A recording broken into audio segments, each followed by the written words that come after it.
Ever wondered why there are so many different Christian churches? I mean, it all started as this one single movement, right? But now, if you look at its family tree, it's just this huge, sprawling map. You've got Catholic, Orthodox, Coptic, and a ton of other branches. It's a really complex history, for sure. So in this explainer, we're going to trace the story of its biggest, most consequential splits. Right, so how did one church become so many? I mean, what kind of disagreements are so deep, so profound, that they could literally fracture a faith for centuries or even millennia? That's really the core question we're going to dig into today. You know, the thing is, this story isn't about some sudden explosion. It's much more like a massive tree that's been growing for 2,000 years. It started with a single trunk, one faith. But over time, all these theological debates and big cultural shifts caused these huge branches to grow out in totally different directions, creating the incredible diversity we see today. Okay, so our journey here begins way back in the 5th century. And by this point, Christianity was already pretty well established. Now, what's fascinating is that the first great split wasn't really about land or kings or politics. Nope. It was about a deep, philosophical question that cut right to the very heart of the faith. Who exactly was Jesus Christ? So this whole debate really centered on two key figures. On one side, you had Nestorius of Constantinople.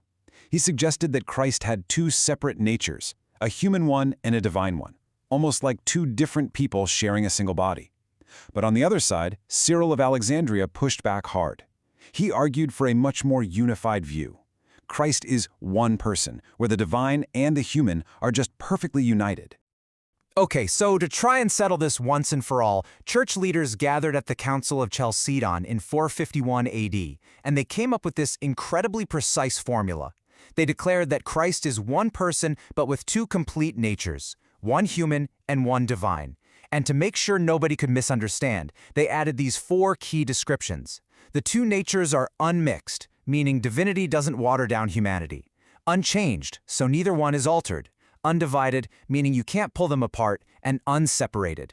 I mean, it was this massive attempt at achieving perfect theological balance. But here's the twist.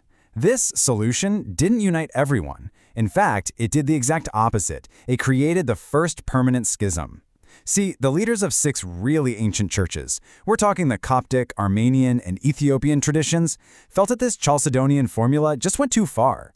To them, it sounded way too much like Nestorius' two-person idea, and they believed it totally compromised the perfect unity of Christ. So they rejected the council's decision and chose to separate.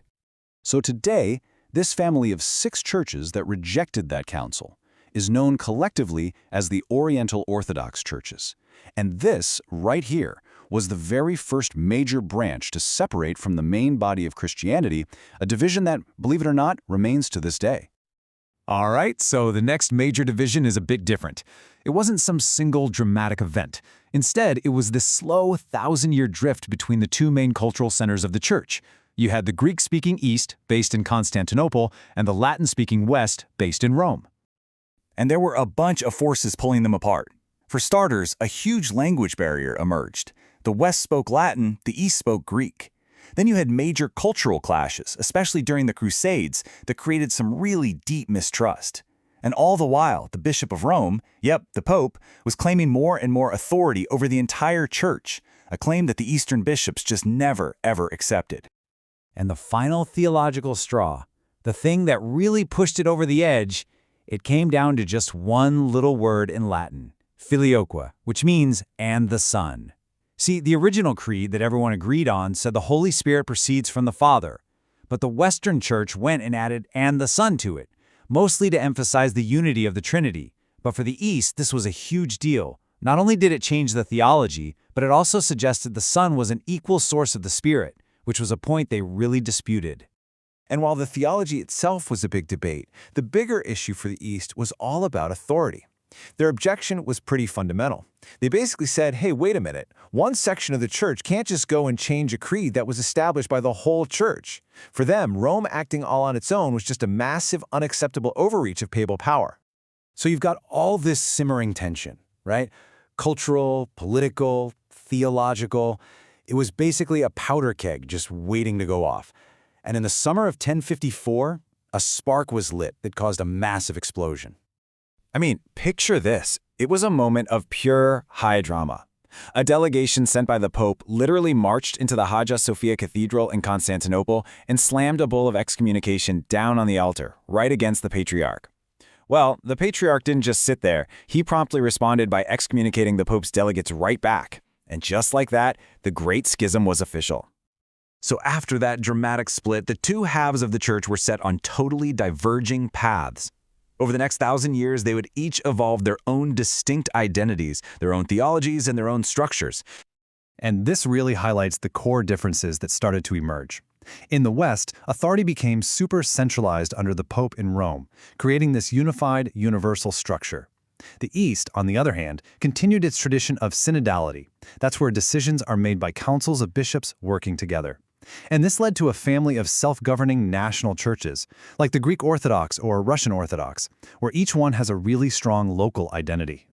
So this great divide between East and West, it created this really deep wound in the body of Christianity. It was a formal separation that would last for almost 1,000 years. I mean, what's really staggering is just the sheer length of this formal separation. Think about it. For more than 900 years, the two largest bodies of Christians in the world officially considered each other to be, well, outside the one true church. It's just mind-boggling. But then, in a truly historic moment, things finally started to change. In 1965, kind of in the spirit of the Second Vatican Council, Pope Paul VI and Ecumenical Patriarch Athenagoras actually met, and they mutually lifted those excommunications from way back in 1054. It was just a monumental first step toward healing. And since then, leaders on both sides have taken more steps to try and bridge that divide. Pope John Paul II, for example, famously called for atonement, for acknowledging historical faults. And this whole spirit of mutual recognition, of admitting that, hey, we have done wrong at certain points in time, that has become a really key part of the modern dialogue for reconciliation. And so, this brings us to our final question. After literally centuries of separate development, with all these deep-seated differences in theology, practice, and authority that still remain, can a 1,000-year-old divide like this ever be fully healed?